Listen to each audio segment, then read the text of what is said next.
Dalpo enggan membuka matanya saat terdengar seorang wanita memanggilnya. Ketika wanita itu memanggil lagi, Dalpo membuka matanya lebar-lebar. Karena mendengar itu suara ibunya, ia keluar kamar dan melihat ayah dan ibunya di meja makan sedang sarapan. Ayah menceritakan bagaimana dia memadamkan api. Dalpo terkejut melihat kakaknya juga ada di sana. Dia nampak tak percaya dengan semua yang dilihatnya. Keluarganya nampak normal dan bahagia. Seakan tak pernah terjadi apapun, Dalpo menghampiri ayahnya dan mencubit pipi ayahnya dengan keras. Ibu memukul tangannya dan bertanya, "Apa yang Dalpo lakukan?" "Ini bukan mimpi," tanya Dalpo kaget. "Kau ini bicara apa? Mimpi apa yang kau katakan?" tanya ayah. Ibu tersenyum dan mengajak Dalpo duduk. Dalpo meraih tangan ibunya dan menempelkannya di pipinya, berusaha meresapi setiap kehangatan dan kelembutan tangan ibu. Lalu Dalpo juga melihat ada Inha yang menoleh padanya dengan senyum manis. "Kenapa kau di sini?" tanya Dalpo heran. Inha bertanya mengapa Dalpo mendadak bersikap aneh. Ia duduk di meja makan dan menanyakan kelanjutan ceritanya ayah.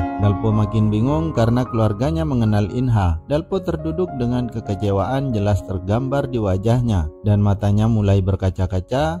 Tapi ketika melihat kedua orang tuanya duduk di hadapannya, dia tersenyum sedih dan berkata, ia tidak ingin bangun selamanya. Tangannya meraba taplak meja di meja makan. Ia terkejut karena bisa merasakan kasarnya taplak itu di tangannya. Tapi dalam kenyataan bukan taplak meja yang dipegang Dalpo, melainkan rok Inha. Inha sedang membangunkan Dalpo ketika tiba-tiba Dalpo memegangi roknya dan mengigau kalau itu bukan mimpi, mereka sudah pindah ke Seoul. Dan hari ini adalah tanggal 4 Oktober tahun 2013 atau 8 tahun setelah Dalpo ikut kuis dan 13 tahun sejak peristiwa kebakaran itu.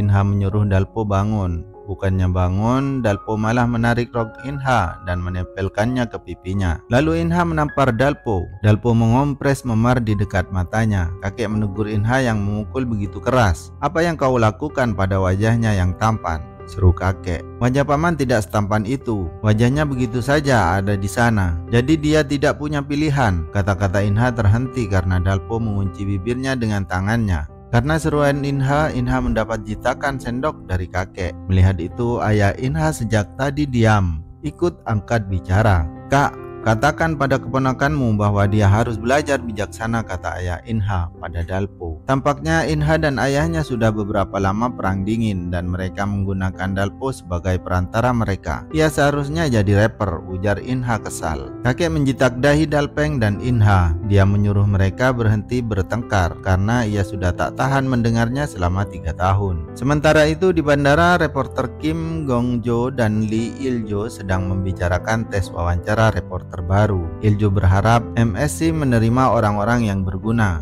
Gong-jo tidak yakin mengenai itu, tapi ada satu orang yang membuatnya tercengang. Namun Il-jo tak yakin kalau orang yang tak bisa berbohong diterima jadi reporter. Il-jo terkejut ketika Gong-jo mengatakan bahwa perempuan itu adalah putri manajer mereka, Cha-ok. Gong-jo berkata tak mungkin cukup memilih seorang Pinocchio. Il-jo merasa itu bukan hal aneh karena tetap saja orang itu putri Cha-ok. Jika saja putrinya memiliki setengah kehebatan Cha-ok, pasti putrinya itu hebat. Gong-jo dengan sinis berkata bahwa Cha-ok tidaklah sehebat itu. Lain di mulut, lain perbuatan. Melihat Cha-ok keluar dari gerbang kedatangan, Gong-jo langsung menyambutnya dengan heboh seperti fans menyambut idolanya. Cha-ok baru kembali dari Amerika dan dia masih sama dingin seperti dulu. Ia sama sekali tidak memperdulikan kata-kata manis Gong-jo yang berusaha terlihat baik di depannya. Cha-ok memutuskan untuk langsung bekerja. Kakek sangat senang dipijat Dalpo. Ia menyerahkan sebuah foto seorang gadis untuk dijodohkan dengan Dalpo. Karena kaget dengar Dalpo sudah putus dengan kekasihnya bulan lalu, Dalpo sebenarnya tidak tertarik. Ia dengan sopan berkata bahwa dia sudah punya kekasih. Namanya Hyesung. Ia pintar, baik, dan memiliki suara yang bagus, jawab Dalpo. Bukankah kau mengatakan hal yang sama persis mengenai Saeyeon? Tanya Dalpeng. Sepertinya dia curiga Dalpo hanya berbohong demi menyenangkan kakek. Paman, kau harus membeli beberapa baju baru. Gayamu yang norak adalah mengapa gadis-gadis selalu mencampakkanmu. Inha menasihati, lalu Dalpo pergi mandi.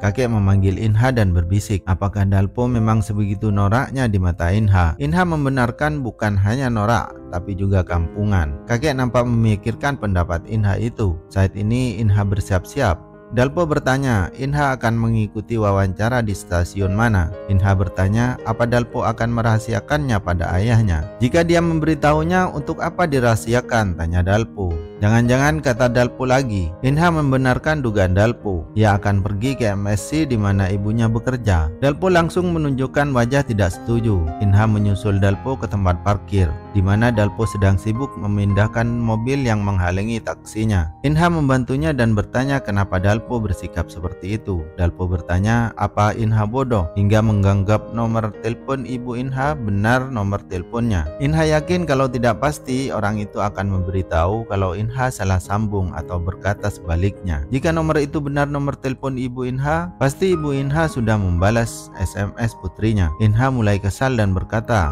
ibunya seorang yang sibuk. Inha makin marah. Ia bertanya kenapa Dalpo dan ayahnya selalu berusaha menghina ibunya dan membuatnya terlihat jahat. Karena impianmu yang menyedihkan semakin besar, harapanmu, kekecewaanmu akan semakin besar, kata Dalpo. Namun Inha berkata bahwa ia tak akan kecewa. Dalpeng tak sengaja menemukan dompet Dalpo di lantai. Saat ia hendak keluar, Dalpeng membuka dompet Dalpo dan menemukan foto Inha di dalamnya. Awalnya dia tidak terlalu memikirkannya, tapi ketika dia pergi ke balkon dan berteriak pada Dalpo yang ada di tempat parkir, ia melihat Dalpo sedang berdiri memandangi Inha yang berjalan menjauh. Ayah Inha nampak khawatir pada keduanya. Inha berdiri kedinginan di halte bis. Dalpo menghentikan taksinya di depannya dan menyuruhnya naik. Inha masih marah, jadi dia tidak mau. Dalpo menyuruhnya segera naik karena cuaca dingin. Inha mengatakan kalau ia tak kedinginan, namun ia cegukan. Akhirnya Inha ke kursi penumpang belakang dan mempertahankan cemberutnya. Dalpo tersenyum dan bertanya, apakah Inha mau membeli mimpinya? Semalam dia bermimpi bertemu dengan orang-orang yang sangat dia rindukan. Jika Inha membeli mimpi bagusnya itu, mungkin hanya juga bisa bertemu ibunya hari ini. Dalpo memberikan kancing mantelnya sebagai tanda terima pembelian. Inha mengomel itu sangat kekanak-kanakan, tapi ia melepaskan kalungnya dan memasang kancing itu sebagai liontinnya. Dalpo diam-diam tersenyum setelah itu. Inha pergi ke salon untuk ditata rambutnya sebagai seorang reporter. Penata rambut mengira Inha ingin ditata sebagai pembaca berita. Inha bersikeras ia ingin ditata seperti reporter. Reporter itu beda dari pembawa acara. Belum sempat ditata, Inha menerima SMS yang sudah ditunggunya selama 13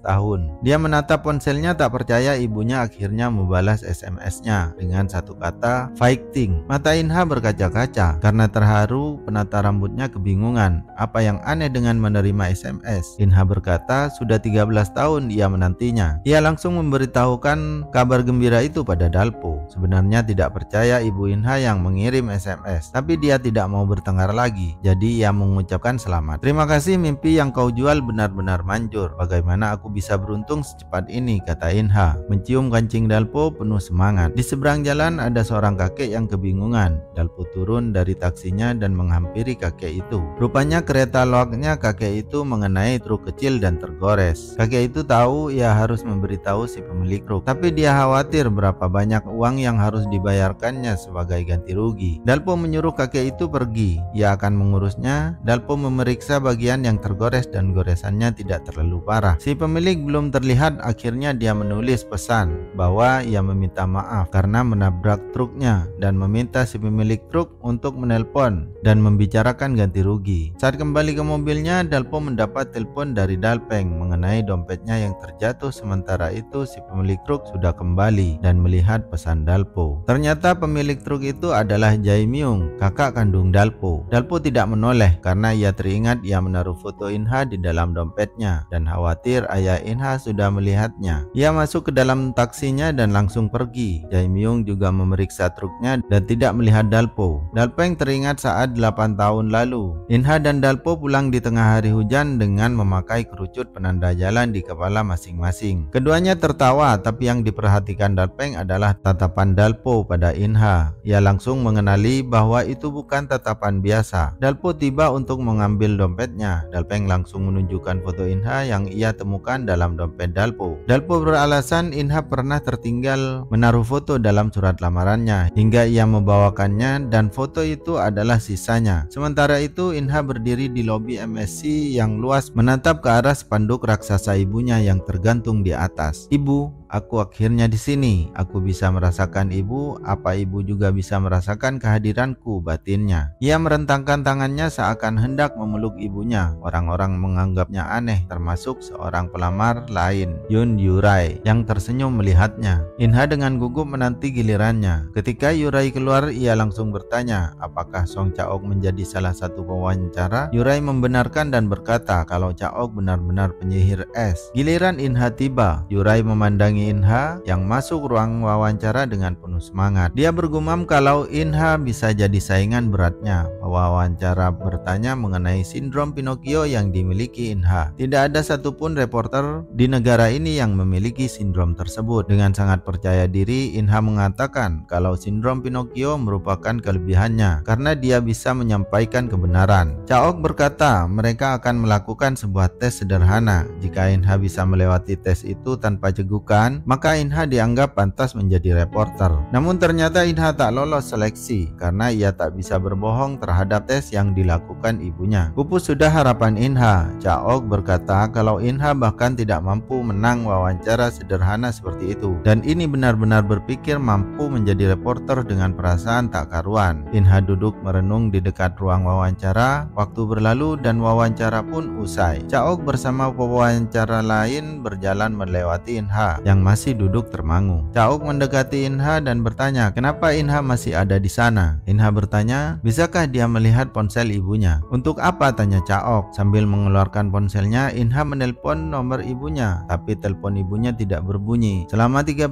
tahun ini ia telah mengirim ke nomor yang bukan nomor telepon ibunya. Kebenaran itu menghantam Inha. Chaok mengucapkan selamat tinggal karena rekan-rekannya akan segera pergi. "Ibu, aku benar-benar merindukanmu," kata Inha. Chaok memeluk Inha. Inha sangat senang. Dia mengangkat tangannya untuk balas pelukan ibunya. "Tapi aku tidak memiliki waktu untuk merindukanmu," kata Chaok. Inha tertegun. Jawab dengan santai berterima kasih atas usaha Inha hari ini. Lalu dia bergabung bersama rekan-rekannya di tempat lain. Seorang pemuda bersama Xiaobom menerima SMS. Lalu dia menelpon nomor pengirim SMS tersebut. Inha marah pada penelpon itu karena dia sudah menipu Inha selama 10 tahun. Inha menutup ponselnya dan menangis terseduh-seduh. "Maafkan aku benar-benar minta maaf, Umam Bumjo." Dia terlihat merasa bersalah. Dalpo sedang menunggu di dalam taksinya di seberang gedung MSC. Dia melihat Inha keluar dari gedung sambil menangis. Dalpo keluar dari taksinya dan menelpon Inha. Dalpo berlari hendak menyusul Inha, tapi Inha mengiriminya pesan, "Aku sedang bersama ibuku sekarang, jadi aku tidak bisa menjawab telepon." Tentu saja Dalpo tahu Inha berbohong. Dia melihat ke arah Inha yang duduk sambil menangis dan cegukan. Dalpo pergi sambil meyakinkan dirinya bahwa tak bisa mengurus dirinya sendiri, terlebih setelah peringatan tersembunyi dari ayah Inha. Tapi dia tidak bisa memungkiri perasaannya